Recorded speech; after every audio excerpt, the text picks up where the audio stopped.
من ميراث الأقوال الغنية جدا لستنا عائشة بتقول: أقلوا الذنوب فإنكم لن تلقوا الله بشيء يشبه قلة الذنوب.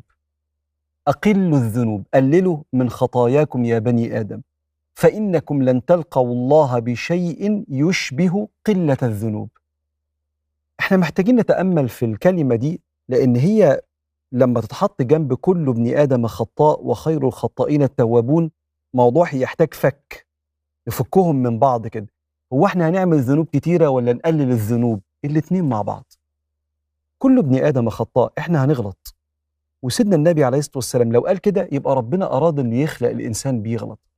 وخير الخطائين التوابون، يبقى قلة الذنوب بتقل بحاجتين. الحاجة الأولانية إن الإنسان يتبع دايما السيئة بتوبة، فيتفاجئ إنه يوم القيامة عند ربنا سبحانه وتعالى إن الذنب اللي عمله ده وهو مستحضره وخايف إنه يشوفه في ميزان سيئاته ما يلاقيهوش.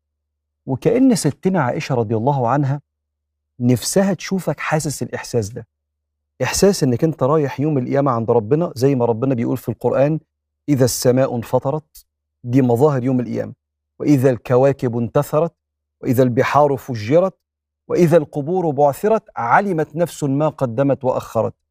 لما أنا أبقى مركز كده عمال أقول زي ما ربنا بيقول في سورة آل عمران: يوم تجد كل نفس ما عملت من خير محضرة وما عملت من سوء، تود لو أن بينها وبينه أمدا بعيدا، ويحذركم الله نفسه والله رؤوف بالعباد. هو بيحذرك لأنه بيحبك.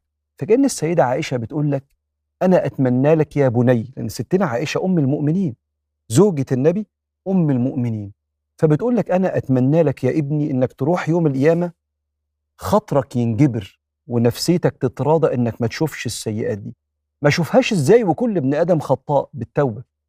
وربك يقول في حق الشخص التائب آية، تأمل كده في الكلمات بتاعتها.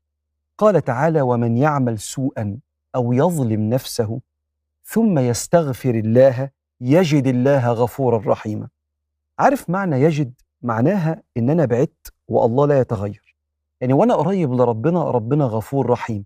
أنا بعدت وقعدت أعمل ذنوب وقلبي بعد عن ربنا، وبعدين اشتقت لمشاعر القرب من ربنا اللي بتحسس الإنسان بالونس والقوة والسكينة في الدنيا، فرجعت وجدت الله كما هو لا يتغير.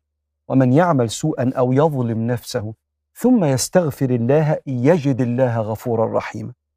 فالعبد الصالح لو عايز يبقى سوي وينفذ كلام ستنا عائشة: أقلوا الذنوب فإنكم لن تلقوا الله بشيء يشبه قلة الذنوب. أول حاجة بالتوبة. تاني حاجة بعدم الجرأة على ربنا سبحانه وتعالى. أنت عارف البني آدم أحد أسباب كتر ذنوبه إنه بيستصغر الذنب نفسه، وكأن ربنا سبحانه وتعالى عنده عباد، في عباد بتعمل ذنوب كتيرة وكبيرة، وفي عباد بتعمل ذنوب قليلة.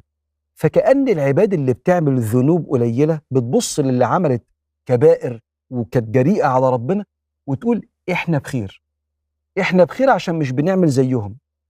أيوة صح، أنت بخير، بس استنى، اوعى تقارن نفسك باللي بيعمل كبائر فكأنك يجي لك شيء كده من الاستحقاق ان ربنا مش المفروض يحاسبني.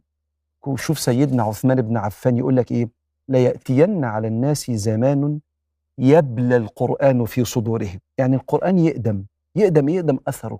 بقاله كتير قوي ما قراش قرآن، بقاله كتير ما عاش مع القرآن. يبلى القرآن في صدورهم إذا قصروا قالوا سنبلغ. إن شاء الله أبقى كويس بعدين لما أكبر 50 و60 و70، هكبر كده وأنزل في الجامع وأقعد كده وأقرأ قرآن وأختم ختمات كتيرة. إذا قصروا قالوا سنبلغ، وإذا أذنبوا قالوا سيغفر لنا، إنا لا نشرك بالله شيئا. زي الفل، ده في مشركين.